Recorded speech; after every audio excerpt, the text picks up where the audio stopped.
Welcome to another episode of Peers Over Beers, your favorite digital and social evangelist podcast with your industry veteran hosts, Chris Detzel. This podcast starts now. All right, welcome to another Peers Over Beers. I'm Chris Detzel and I'm Nicole Saunders. Nicole, no shock, you're back. Glad to have you back. Yay. I'm always happy to be here. I love talking with you, Chris. Yeah, and I love talking to you and about all things community. What are we talking about today? Well, you and I were talking in the pre-show about how we've actually both had a lot of different managers at our companies and have gone through a lot of change, and that it seems like change is the only constant in tech companies. So we were saying that I think we're going to talk about how to navigate that change while maintaining stability for your community. Ooh, I like it. Yeah. Why don't we dive right in? So, I know that you guys have been going through some change. We at my company have gone through change, and we're not mad about it, I don't think. Maybe there's some emotions that go through some of these changes, but, let's talk about that. Do you want to go first and then I can go, or do you want me to go first? Sure, I can dive in. So, I think part of it is that you and I both work in tech, right? Yeah. And I've worked at a lot of startups, which is like rapid change, right? I worked at one company where we went from 9 employees to 250 in 2 years, right? Wow. It's like total crazy culture change, building out organizations, all of that. And even at Zendesk, which is a bigger company, and I wouldn't really call us a startup these days. I had my first manager who was actually based out of Australia. And so there's some interesting things with that. And then I moved over to reporting. You've been there 5 years plus, right? So 6.5. 6.5. So let's put it in perspective. Yeah. And then I was with him for about 9 months or so. And then I moved over to the support team, and I had like an interim manager there for like 2 months. And then I had a more permanent manager there for about 2 years. And then we moved over to the marketing team, and I had 2 different managers in that space. And now I'm on the communications and customer marketing team and have a new manager. And so even in a fairly stable company, we've had a lot of change and shift. And of course, we were acquired by the PE firm last year, and so that's led to a lot of things. And every manager, of course, comes with new ideas and new directives and different priorities. And so there's a lot of shifting and change you're trying to do while at the same time build a community, which is something that requires, like, what are some of the core things of building a community, right? You have to be consistent. Yeah. You have to provide stability for the users. They have to have an experience where they can come, and it's very reliable. And so it's been really interesting to think about how to navigate changes and shifts and how to sort of make what I'm doing portable, and I can take it around to these different places, right? Yeah. While still creating a sense of like smooth sailing in the public space for the community members. So how about you? Talk a little bit about your history and kind of some of the changes that you've undergone in your role. Yeah, and I have lots of questions for you. So, but for me, it's been somewhat similar. I've been with Reltio almost 3 years in December, so not even. So 2.5 years is really coming up quick.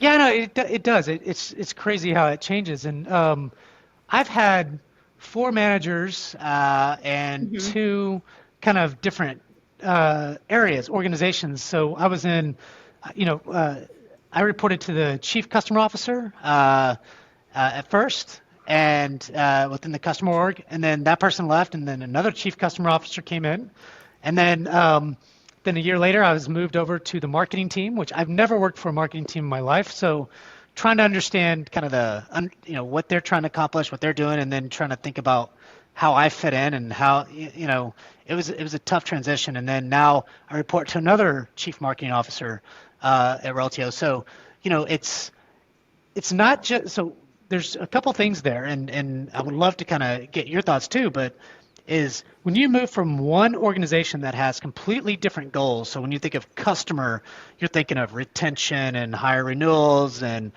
product adoption ish, kind of stuff. And when you go to marketing, not all smaller marketing teams care about, net new. Not to say all marketing teams should care about that, but it was different, right? And so for me, I was not really ever thinking about net new. So, and then you got to think about the different styles of each manager, right?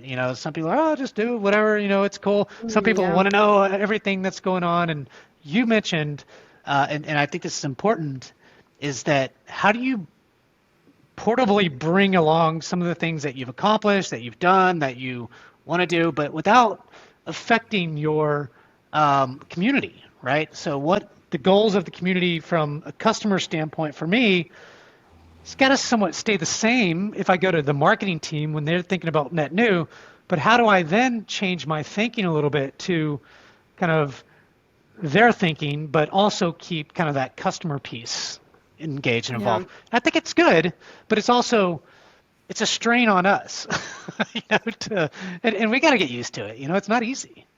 For sure. Like I said, I think it can be really frustrating, especially the first time it happens to you, where you've got a new directive or a new manager or something like that. And this thing is it's not necessarily a manager changing, right? It could be the company's going in a new direction. Maybe they've prioritized community and they suddenly want a lot more out of you or something like that, which is great, right? But it does mean you got to shift what you're doing and how you're thinking about it. And so I think the first thing is that your community should have an objective that is kind of agnostic to all of that, right? It should be something that drives value for both the business and the end users that is not dependent on a single organization. Love that. Now that can be tricky. I moved from support to marketing, right? And our objectives changed pretty dramatically in there, right? Support really cared about ticket deflection. Yeah. And marketing really cares about leads and brand awareness and building our fan base. And those are very different things. And so when my team and I sat down to think about okay, well, what's the core of our community, right? What can we maintain as consistent through this? We decided it was really our community is here to connect users to one another and to knowledge. And that can look like a lot of different things, and that can be carried across a lot of different objectives. But at the end of the day, what differentiates our programs from anything else is the focus on the peer-to-peer knowledge sharing and peer-to-peer engagement.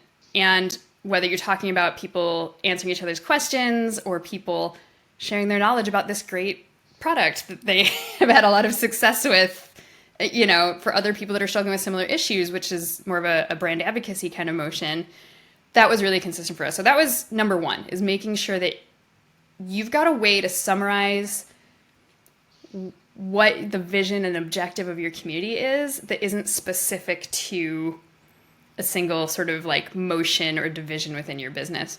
Yeah. And then the key is have it written down, right? Have that deck that says, this is what our programs are about. This is what makes up our community. These are the things that we do. Here are the impacts that we have. Because the second that you are engaging with a new team, you're working on a new project, you've got a new manager, you're going to need to sort of read everybody into what the community is. I think it's really easy for all of us to assume that because our work is so public most of the time, people can just go and look at it and see it. But you really do have to sort of introduce people to it. And so it took a while to get there, but I know for my team and I, we started doing quarterly reporting even when we weren't having managers that were asking for it. Yeah. And that came in really handy. The last time we switched managers, the new manager was like, okay, so tell me about what you guys do. And we were able to just pull up this deck we had just done as a QBR and say, all right, here's what we've been working on. Here are our impacts this quarter.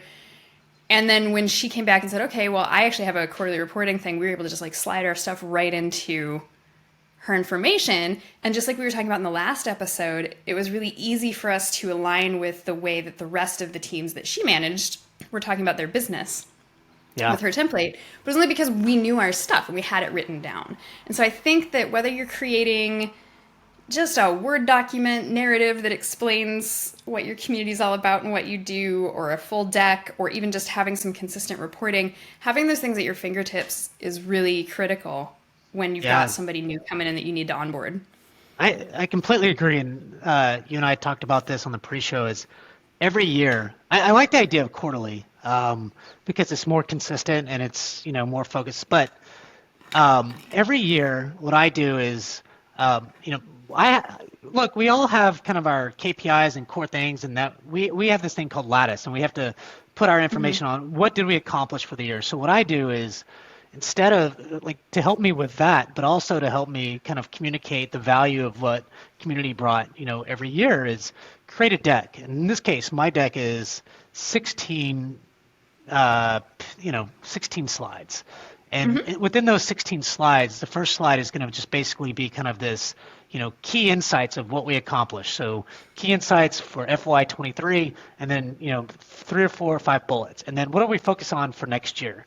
And and then I'll go deep into what we've accomplished, what we've done. I'll show pictures, of customers and people doing stuff, or even posts that people said about community, or how partners and customers are helping each other. So telling that story, about where we accomplished things in marketing, how we helped in product, how we helped with customer success, where we are in each area, because then it touches each aspect of community. And last year, what I decided to do was, and I talked to our CMO at the time, and he was like, Chris, I believe that community is more than just marketing, right? And he said, and so it was good to hear that, because, when when I'm in these marketing meetings, all I hear about is net new, the pipeline this, the pipeline that, but it was beautiful to hear from him to say, you touch parts of the product, you touch parts of marketing. So your plan, we do this plan on a page that shows our plan for the year. Your plan should highlight some marketing activities and things that you're going to do, but also, what are you doing with product? What are you doing with customer success? What are you doing with engineering? Whatever, right? And so I started creating that, and then now I could do a lot of different. And I look at that past a lot. I'll look at, so okay, I've already done some of that.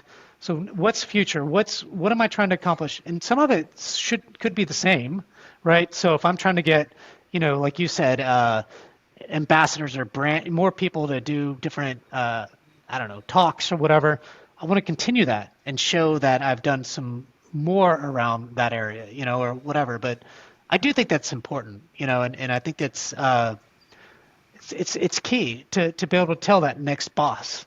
And something you mentioned pre-show was, we can't get mad about it every time it happens. Yeah. Well, and I mean, that's not to pretend that I never did, right? Right. It can be really frustrating when you feel like you've got all these things, and especially if you're working with people that you really like, and then it shifts on you, right? Or if somebody really pushes for you to go in a different direction than what you've been doing, like that can be really frustrating. But I think it's important to just expect that those kinds of things are going to change. Don't just assume that you're going to have the same teams, the same managers, the same directives for 5 years, because you won't, and you will get frustrated, you will be disappointed.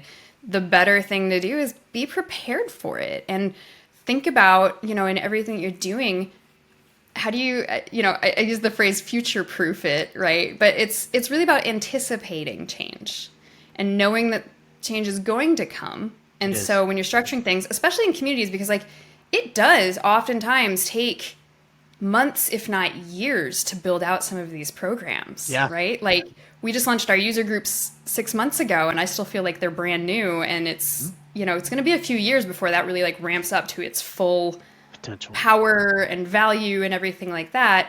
So it'd be really hard if somebody came in and said, we got to deprioritize this isn't important. Exactly.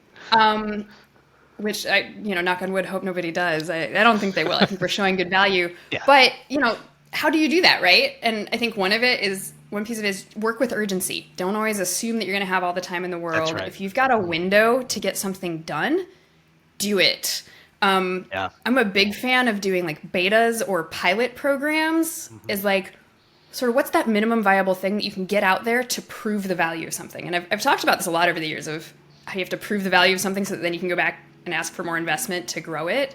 Yeah. And I think that that's really important, because if you wait for, I got to wait till I've got a quiet 6 months so I can really do this full thing, you're never going to get that quiet, stable 6 months. What could you do this month to prove out the value and kind of put the stake in the ground so that you can keep building it even amidst change? And then it is about communicating that value and having those documents that show all of that. But I think those are really key pieces. I hear a lot of people say next summer when it's quiet, I'm going to restructure this thing, or, I'm going to figure that out when I have some downtime. And I just never assume that the downtime is going to come. I'm always trying to get, a couple pieces in place and then build on them really quickly. And working with urgency, I think, is a really important one. And it's just, don't assume you've got all the time in the world. Assume that things are going to change and you need to get this out there while you've got a moment to do it. It's funny you say that. I remember, so I used to do these Peers Over Beers with previous person, Michael Sandoval, and we went from this company that, and you think about the tech company, everything moves so fast, right? Oh, yeah. And even whenever we were at a company called Rexel, they just started kind of e-commerce, so digital was new to them, right? And so communities, social, e-commerce, all these things were really new, and so everything was really fast. And so, so you had to do everything with urgency, like you said. And, he went over to this bank, and he was doing e-commerce kind of stuff, and he goes, Chris, these things move so slow. Like, I'm used to just every single month doing something. He goes, nope, this is a 6 month to a year kind of thing, and he goes, Yeah. because I want to move now. And he goes, they don't, when you think of regulations and all these things that, kind of keep it slow, it's a lot harder to move fast. But when you're in a tech company like ours, things change, whether it's your boss, whether it's your department, whether it's, like you said in our pre-show was, look, the company could change directions in a little bit, in a way, and so, our messaging can change, our whatever. And so we have to be ready, whether it's documenting the things that we do, whether it's, showing the value in different areas. It could also be, hey, we got a new boss, but we have some really great relationships in customer success, support, CEO, I don't know, wherever.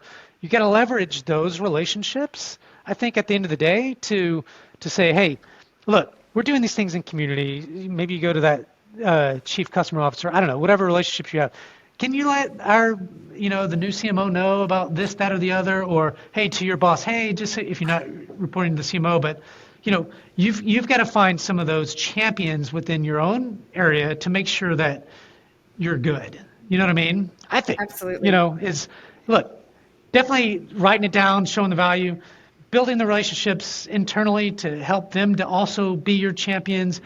I remember, I'll tell you one little story because it's quite interesting. So whenever I was at Imperva, our CEO left the company and a new CEO comes. And that CEO brings in a new chief customer officer and everything else. And I mean, I had relationships with all these people, and now I had no relationships with anybody except for kind of mid-level reports, but also when you think about like the individual contributors, tons of great relationships with them. And the cool thing was that CEO, like within 4 or 5 months, said, Chris, I need to talk to you about this community thing. So we get on the phone. She goes, I keep hearing about this community thing. I don't even know what it is. And so I had the opportunity to really talk to her about what community is, the value of community.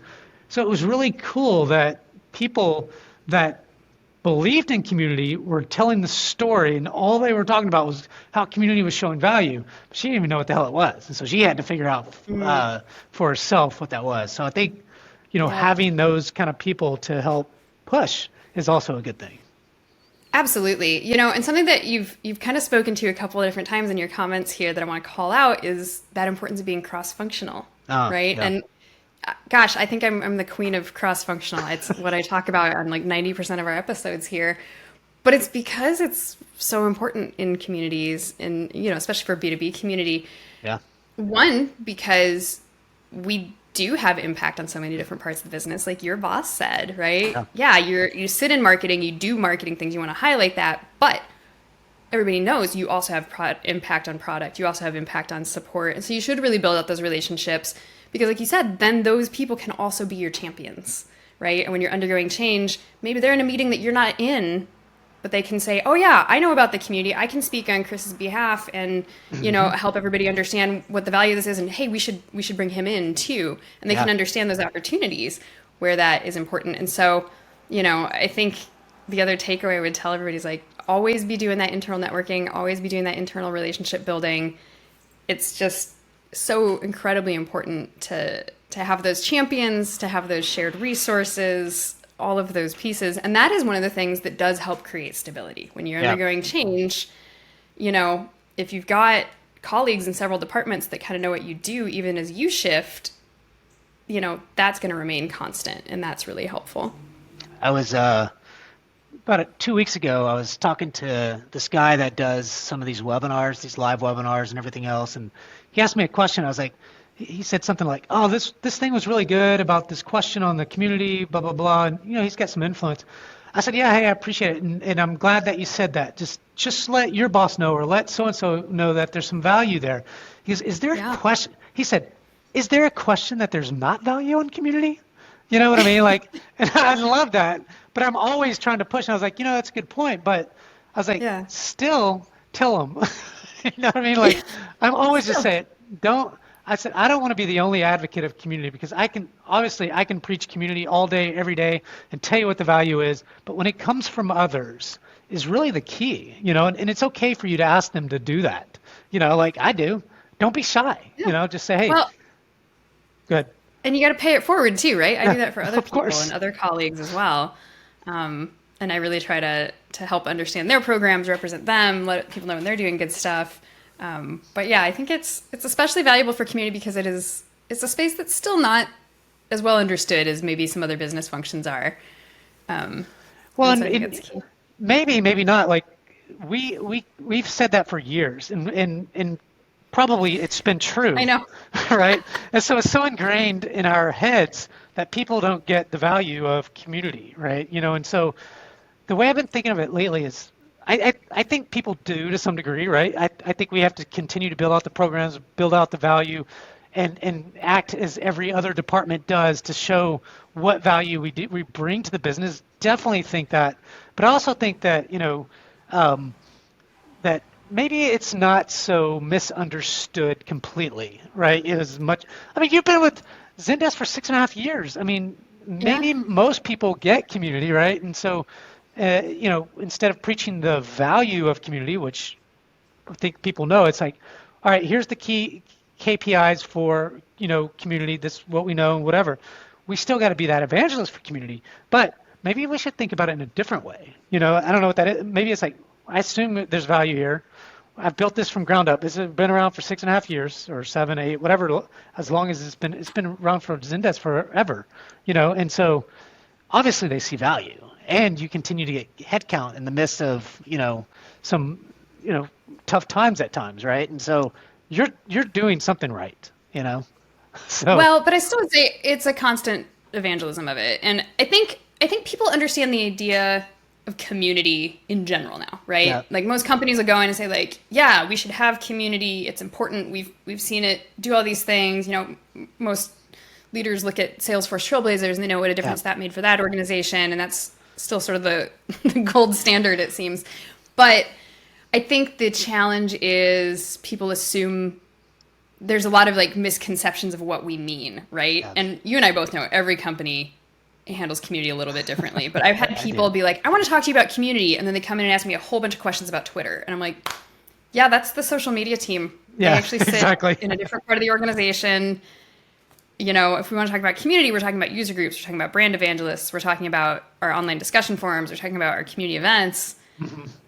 We work with social and we coordinate with them and we try to, we recognize that a lot of the users are in both spaces, but they're different things. And so I think that's the key for me is often having to sort of do a lot of internal education on what we mean by community at this company and what the opportunities are and where maybe there is still some value being left on the table that we could lean into and that kind of thing as well. It's true. If I look back, when you start, new employees come in or whatever, then they don't know, and so there's some of that. Yeah.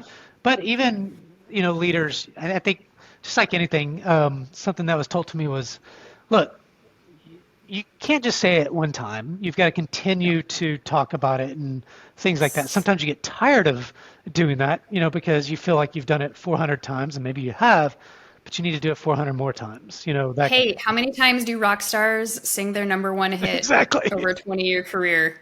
Like, I went to a Collective Soul concert last week. They were real hot in the 90s. Uh-huh. And they were, it was funny. They actually asked the audience permission to sing some of their new stuff because they knew that everybody was there to hear the old stuff, the hits that they remember from high school. Yeah. And I was amazed at how much energy and excitement they could still put into singing those same songs that they probably sing 300 times a year. At least. For 30 years, right?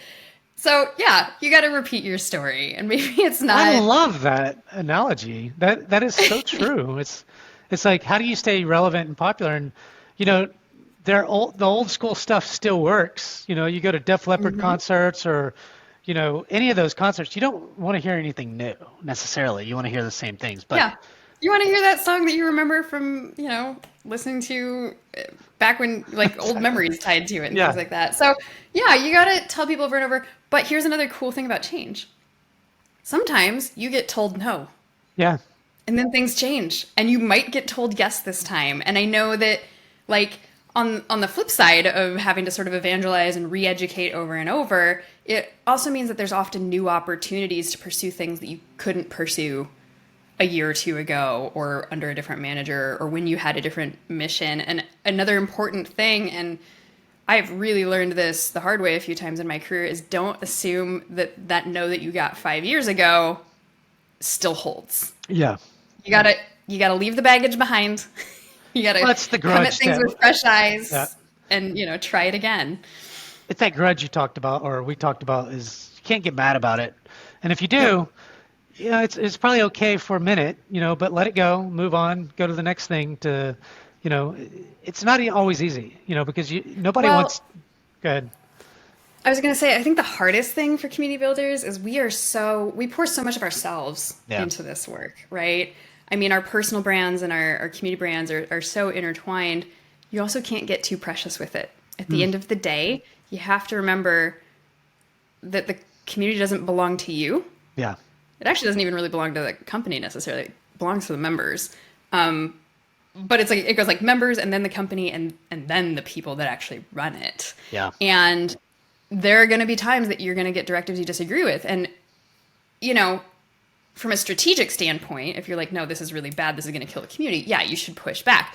But there are times that you're going to be asked to go in a new direction, to push something, to experiment with something, maybe to leave something behind that you really care about, but is like way labor intensive and doesn't really have the ROI on it. And that's the other key is, don't get mad about it and don't be too precious with it. Be willing to experiment, be willing to evolve.